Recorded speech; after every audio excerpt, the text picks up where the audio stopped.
Hello दोस्तों, तो यहाँ पे हमें एपिसोड की शुरुआत में दोबारा से लाइट के हाई स्कूल के इंग्लिश क्लास का सीन दिखाया जाता है और यहाँ पे टीचर उसे एक सेंटेंस को जापानीज में कन्वर्ट करने के लिए कहता है और लाइट हमेशा की तरह उस सेंटेंस को ट्रांसलेट कर देता है। वहां पे ryuk भी होता है और ryuk के साथ जब वो होता है तो ryuk कंटिन्यूसली लाइट से बात कर रहा होता है, लेकिन लाइट कहता है कि भले तुम्हारी आवाज कोई और नहीं सुन सकता लेकिन मेरी आवाज तो सुन सकते हैं ना, तो शांत रहो। यहाँ पे एक लड़का लाइट से बात करने की कोशिश करता है लेकिन लाइट कहता है कि मैं अभी बिजी हूँ। तो ryuk कहता है कि क्या बिजी, क्या तुम तो हमेशा की तरह अपने कमरे में जाके वही डेथ नोट यूज करोगे ना, ऐसा तो कुछ इंपॉर्टेंट नहीं है। तो लाइट कहता है हाँ इंपॉर्टेंट तो है। तो जब लाइट घर पे आता है तो यहाँ पे वो फिर से डेथ नोट में क्रिमिनल के नाम लिखना शुरू कर देता है जो भी न्यूज ब्रॉडकास्ट में दिखाए जाते हैं। यहाँ पे ryuk कहते हैं कि इतनी मेहनत क्यों कर रहे हो। तो यहाँ पे लाइट ryuk को बताता है कि स्कूल से आने के बाद क्रैम स्कूल से पहले उसके पास सिर्फ यही टाइम होता है डेथ नोट में नाम लिखने के लिए, साथ ही साथ उसको अपनी स्कूल की परफॉर्मेंस भी ठीक रखनी है, तो उसको बराबर पढ़ाई भी करनी होगी, उसको नींद की भी उतनी ही जरूरत है,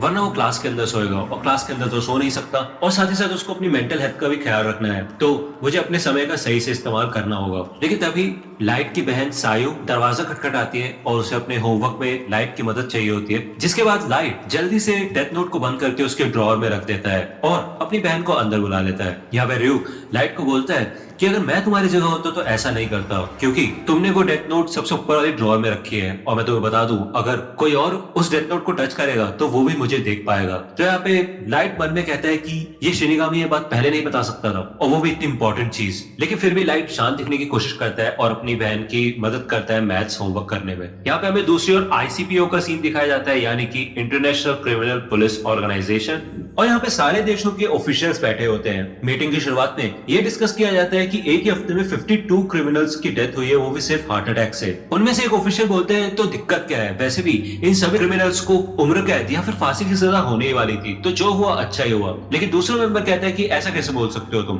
भले ही ऐसा होना था लेकिन इतने सारे लोगों को एक साथ मारना तो मर्डर ही हुआ। तो यहाँ पे इन सब लोगों के बीच में बहस हो जाती है। कुछ लोग कह रहे होते हैं कि ये सिर्फ एक इत्तेफाक है और दूसरी ओर लोग कहते हैं कि इत्तेफाक कैसे हो सकता है जब इतने सारे क्रिमिनल्स अलग अलग जगह मौजूद है फिर भी उनको एक साथ हार्ट अटैक आ जाए, ऐसा कैसे हो सकता है। यहाँ पे इनकी बहस बढ़ती जाती है लेकिन तभी उनकी मीटिंग का हेड सबको शांत कर देता है और बोलता है कि इस हिसाब से इंटरपोल के पास एल को बुलाने के अलावा और कोई चारा नहीं है। ये सुनते ही सारे लोग शांत हो जाते हैं और अपने आसपास के लोगों से बात करने लग जाते हैं। तो मात्सुरा चीफ से पूछता है कि एल का क्या मतलब है, तो वो चीफ बताता है कि एल एक ऐसा डिटेक्टिव है जिसका असली नाम और आइडेंटिटी किसी को भी नहीं पता। इंसानियत के आज तक के जितने भी मुश्किल से मुश्किल केस है उनको एल ने ही सुलझाया है और वो ICPO का ट्रम्प कार्ड है, और जितने भी केस ICPO ने एल को दिए है वो सारे उसने सॉल्व करके दिखाया है। लेकिन तभी उनमें से एक मेंबर बोलता है कि हम एल को कांटेक्ट कैसे करेंगे अगर हमें उससे केस सुलझाना है तो, और वैसे भी हमने सुना है कि वो बहुत घमंडी है और वो सिर्फ उन्हीं केसेस पे काम करता है जिनमें उसका इंटरेस्ट होता है। लेकिन उस मेंबर के इस सवाल का जवाब उसे उसी समय एक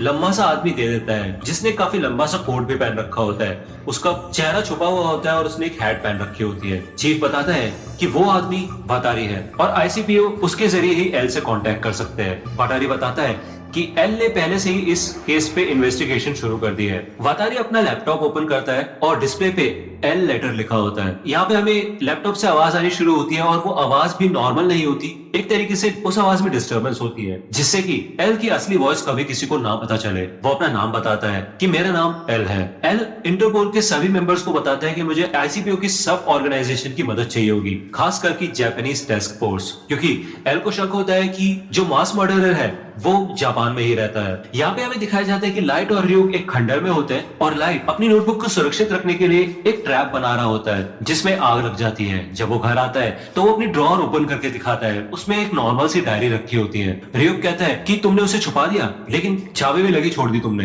तो लाइट यहाँ पे ड्रॉअर ओपन करके दिखाता है और यहाँ पे एक नॉर्मल डायरी होती है। तो लाइट बताता है कि किसी को भी ये डायरी अगर मिलेगी और ड्रॉअर अगर अनलॉक है तो सबको यही लगेगा कि मैं यही छुपा रहा था, तो उसके बाद वो और ताका झाकी नहीं करेंगे। लेकिन डायरी के नीचे डेथ नोट की छुपाने की असली जगह है जिसको खोलने के लिए बॉल पॉइंट पेन के रिफिल का इस्तेमाल किया जा सकता है। ड्रॉअर के नीचे मौजूद छेद में अगर वो बॉल पॉइंट पेन की रिफिल डाली जाएगी तो वो फॉल्स बॉटम उठाया जा सकता है। अब यहाँ पे हमें दिखाया जाता है कि लाइट ने कनेक्शन सेटअप कर रखा होता है डेथ नोट को छुपाने के लिए, लेकिन वो सर्किट पूरा नहीं होता क्योंकि ड्रॉअर का फॉल्स बॉटम और रिफिल की मदद से उसमें इंसुलेशन पैदा होता रहता है, यानी कि वो सर्किट पूरा नहीं हो पाता। लेकिन अगर कोई भी ऊपर से उस फॉल्स बॉटम को पहचान के उठा भी ले तो वो सर्किट पूरा हो जाएगा और डेथ नोट में उसी समय आग लग जाएगी। और अगर कोई पूछेगा तो मैं बोल दूंगा कि मैं अपनी असली डायरी छुपा रहा था और मैं नहीं चाहता था कि वो कोई पढ़े। और तुम तो समझ ही सकते हो, जेल जाने से अच्छा है कि थोड़ी सी आग ही झेल ली जाए। यहाँ पे हमें दिखाया जाता है कि और भी कई सारे क्रिमिनल्स हार्ट अटैक से मरते हैं और लोग लाइट को कीरा के नाम से जानने लग जाते हैं। लेकिन न्यूज रिपोर्ट्स में अभी भी अथॉरिटीज यही कहती है कि ये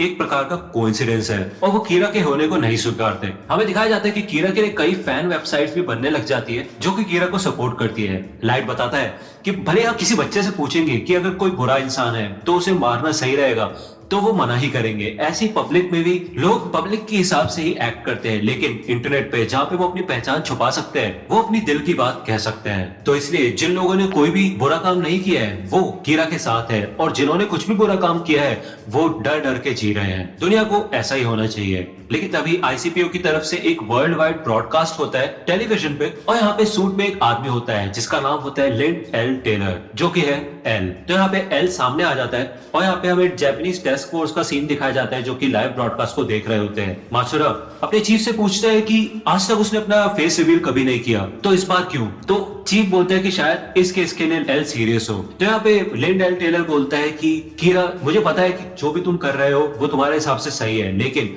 असलियत में तुम एक क्राइम कर रहे हो। तुम्हें लगता है तुम इंसाफ कर रहे हो, लेकिन जो तुम कर रहे हो वो गलत है और तुम बुरा कर रहे हो। तो यहाँ पे जैसे ही लिंड एल टेलर कीरा को इविल बोलता है तो यहाँ पे लाइट काफी ज्यादा गुस्सा हो जाता है और वो गुस्से में लिंड एल टेलर का नाम डेथ नोट में लिख देता है और कहता है कि अगर तुम थोड़े और स्मार्ट होते तो मजा आता, लेकिन तुम्हारी कहानी आज यही खत्म होगी। तो 40 सेकंड बाद लिंड एल टेलर गिर जाता है और उसको हार्ट अटैक आता है। उसको कैमरे के सामने से ले जाया जाता है, लेकिन तभी स्क्रीन यहाँ पे एल साइन पे शिफ्ट हो जाती है जिसे देख के लाइट थोड़ा शॉक हो जाता है। यहाँ पे हमें एल की आवाज सुनाई जाती है जो कि फिर से डिस्टर्बेंस के साथ होती है और एल कहता है कि इसका मतलब तुम बिना उस जगह मौजूद हुए वहां पे किसी को भी मार सकते हो, लेकिन तुम ऐसा करते कैसे हो? अगर मैंने ये अपनी आंखों से नहीं देखा होता तो शायद मुझे इस बात पे यकीन भी नहीं होता। और यहाँ पे एल लाइट को चैलेंज करता है कि अब मुझे मार के दिखाओ। तो यहाँ पे लाइव ब्रॉडकास्ट चल रहा होता है तो लोग भी कहते हैं कि ये तो कीरा वर्सेस एल हो रहा है और ये एक लाइव मर्डर चल रहा है। लोग कीरा को कहते हैं मार दो कीरा, लेकिन यहाँ पे क्योंकि लाइट बिना किसी नाम और चेहरे के नहीं मार सकता तो वो बस खड़ा होकर देखता रहता है। तो यहाँ पे एल कहता है कि तुमने तो मेरे को काफी अच्छा हिंट दे दिया, तो मैं तुम्हें एक बात बताता हूँ। भले हमने प्रोग्राम की शुरुआत में कहा था कि ये वर्ल्ड वाइड ब्रॉडकास्ट है,